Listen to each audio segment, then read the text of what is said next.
What would it take for an INFJ to truly snap at someone when the other person really clearly crossed the line, went over the line, and the INFJ is snapping, just losing control and exploding basically? What would it take? What would it take? It's a question that was asked me by a viewer. It's a question that I was asked a while ago, and I kind of bookmarked it because I didn't really know what to say. It didn't seem to me that there was a clear INFJ way of snapping at somebody, and it also didn't seem to me that there was there were clear INFJ conditions for snapping. And to some extent, I have maintained this view. I don't know that there is something distinctively INFJ about losing one's temper. Of course, INFJs, insofar as they're human beings, can lose their temper. But are there specifically INFJ conditions? Is there a particular manner in which that is expressed? Well, let me attempt to look at the different INFJ subtypes and see what I would think. I think that the secure INFJ, which is in a sense the INFJ that's had a pretty happy childhood, we could call them that, and a childhood devoid of trauma, is someone I think is someone who will express discontentment and anger, basically usually at the right moment. They won't allow it to build up and explode inside themselves. They won't bottle it in. They won't necessarily take it out straight away either. Insofar as their intrapsychic world is relatively stable and harmonious, their response to external stressors will be harmonized as well. And so there will seem to be some kind of fairly natural coordination between their behavior and what the external environments, social environments, or the people are imposing on them. Sometimes there's rightful, moments to get annoyed, to snap at someone, and sometimes there aren't. So that's what I would say about a secure INFJ. And I think there's absolutely no difference between that reaction on the part of a secure INFJ and that reaction on the part of a secure person of any other type. So in that sense, and in relation to this notion of losing one's temper, I think that being a secure INFJ sort of equalizes and flattens the differences between secure INFJs and secure people of other types, all the way from ISTP to ESFJ. Now, in terms of the more so-called insecure INFJs, I think that's where you might notice some more interesting differences.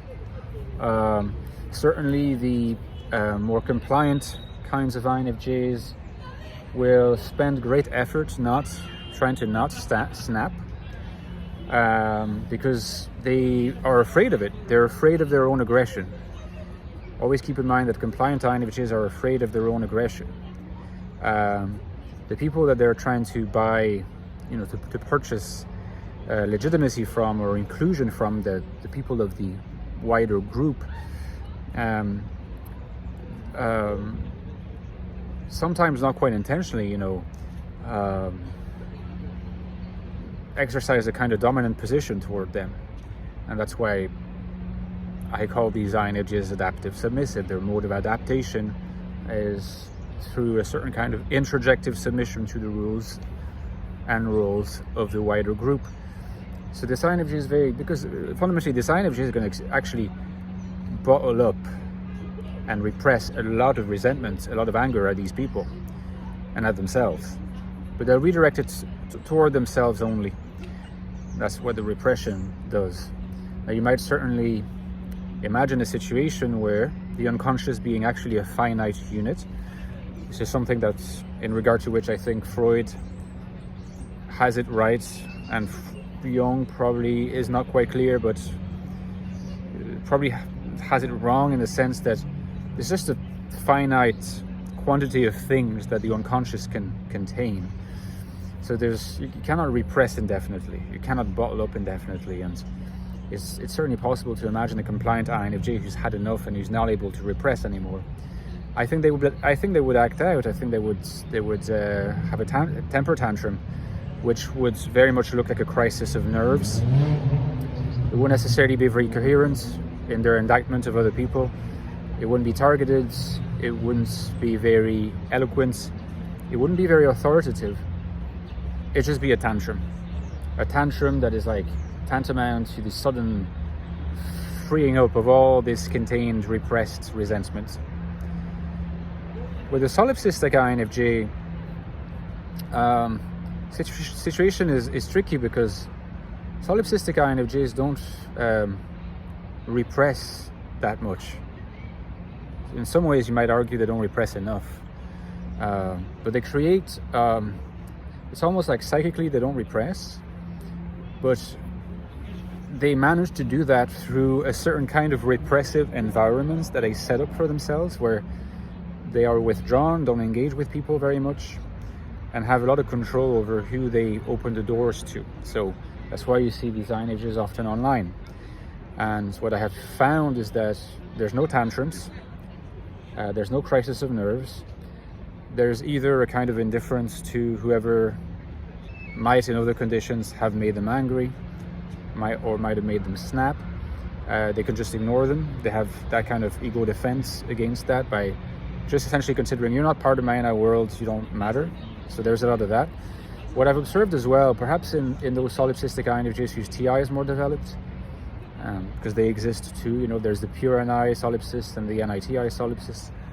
The NITI solipsists, I think, tend to be a mix of withdrawn and dismissive, but also sometimes critical of others in this kind of dismissive, sometimes devaluing way, where it's almost like a form of negative mentoring. You know, they take the position of this mentor higher up in the hierarchy, and they kind of condescend to interact with some of their minions and tell them how they're erring, how they are not following the right path, and how their values are completely upside down, and how they're essentially kind of sinful. Sometimes the religious connotation is entirely atheistic, and sometimes it's not. So the aggression and the negative energy tends to be channeled through these modes of interactions. So they don't bottle up in the same way, but remember, this comes at the price of, in fact, effectively secluding themselves from the spontaneity of just normal people interacting with them all the time, in which case they probably would be very stressed and probably would also have crisis of nerves. A spiritualized INFJ is kind of the mentor, but a positive mentor. You know, I think their mode of getting angry and snapping is probably very similar to that of the secure INFJ. Very balanced, very normal, if I may use that term, very fair in a way, and very harmonious.